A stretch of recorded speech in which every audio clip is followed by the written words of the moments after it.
Just a brief little announcement before my homily, my friends. I wanted to congratulate, 2 weeks ago, our Pee Wee football team for Seven Sorrows won the Super Bowl. So I just wanted to congratulate them.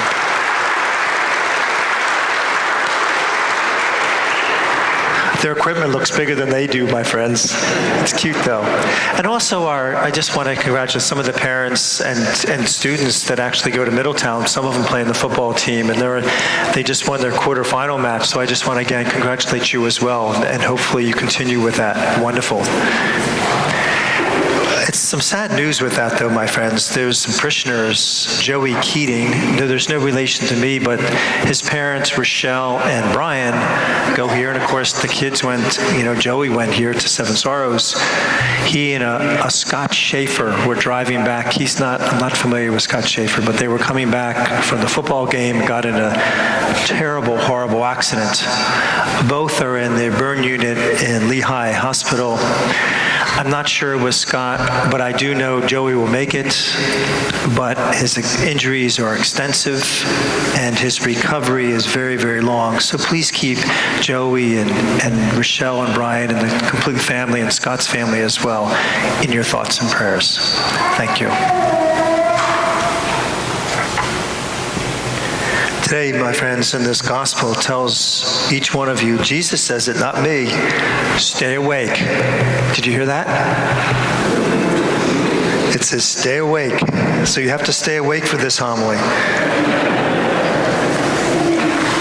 I was reading an interesting article, but it really made me think of Christmas. It was somehow looped into this whole Christmas thing, and it was talking about explorers in 1845. His name was John Franklin, set out for the North Pole, and he got a whole ship together. And they knew they would be gone at least a year and a half, 2 years.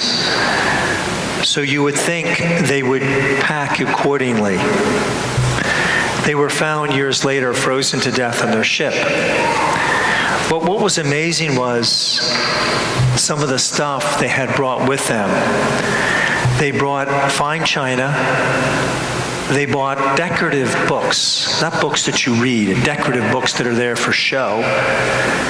And they bought sterling silverware, amongst other things, fine clothing and things as well. And I thought, isn't that amazing to be that off? You're going up to the North Pole and you bring fine china and decorative books. My friends, they neglected to think where they were going. And I think sometimes we do the same with this Christmas season. We have so much to do, and we're torn in so many different directions. We have to neglect something.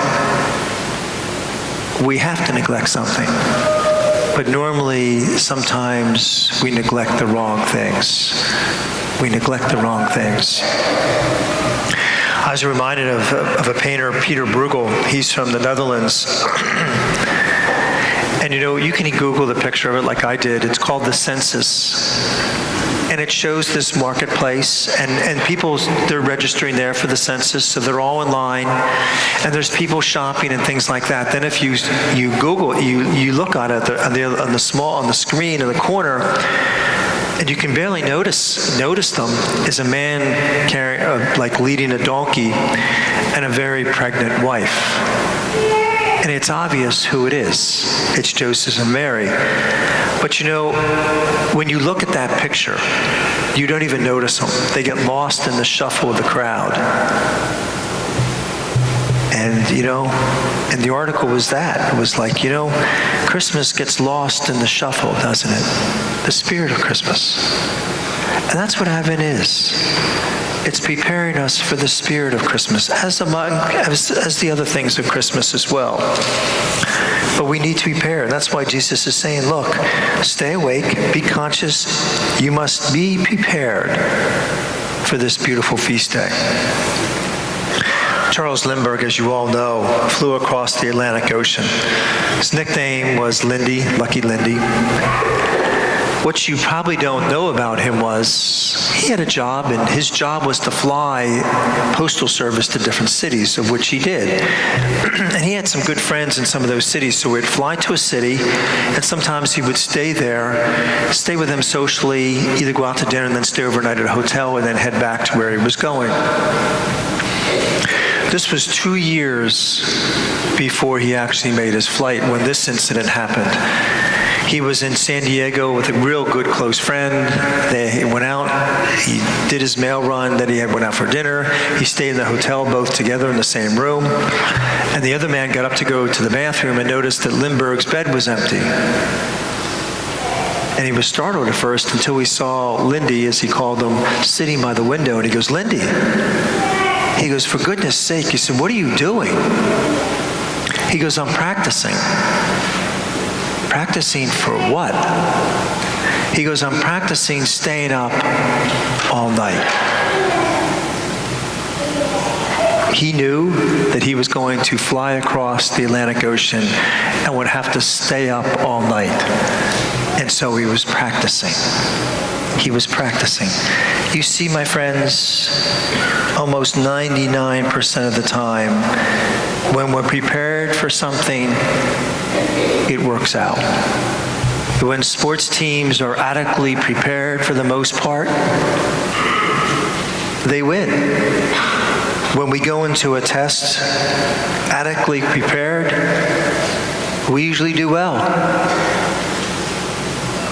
When we're prepared for a project at work, we do well, don't we? It's all in the preparation. And we got to remind ourselves that, my friends. You know, to enjoy Christmas, we need to prepare some spiritual things. And just different little things we can do. We can read a little more. We can take out a religious book. We can add some prayers to our regimen. On Thursday nights, we have adoration from 4:30 to 6. That starts this Thursday. And what I'm doing since Thanksgiving, I add a little list. Every day I'm putting down something in a little notebook, something I'm grateful for. It sounds small and it sounds trite, but it's an amazing thing what things like that do. I do it all the time with couples that come in, they're struggling with their spouse over something. Depending on how serious it is, I shorten or lengthen the list. But I'll say to them, you know, for the next 3 days, 5 days, next week, every day I want you to write down something positive about your spouse. You know, that simple little thing changes things. I had a couple do that. A woman that did that for her entire Lent. She completely changed her marriage. Completely changed her life and her marriage. She did it all during Lent. But you see, it changes, even by a simple little thing, you just put down something positive that's happened since Thanksgiving. Something simple, but it makes you look for the positive. You know, there's so much negative around, isn't it? This forces you to look for something positive that happens. Just jot it down every day during Advent. Every day during Advent. Why do all this? What's the point? Joni, who some of you may have heard of her, there was a movie made out of her. She's a successful author. She's an artist. She draws with her teeth. And she's also an evangelical preacher as well. She's wonderful. But she graduated in 1967 in a school in Baltimore, and her award that she got was the most athletic girl. And then shortly thereafter, that summer, she was in a diving accident and paralyzed from the neck down. So she's in a wheelchair today when you see her. This is what she says. Sometimes I can't stand being in a wheelchair. But there's God's grace takes over. Even in my handicap, God has a plan and purpose for my life. God began his earthly life in a stinky stable. He experienced loneliness. He never had a home that he could call his own. He was abandoned by his closest friends, and he wept real tears before he died. This is a God I can trust, she says. I know my tears count with him. That's what Advent's all about. Getting to know that God. Getting to know that God. God bless you.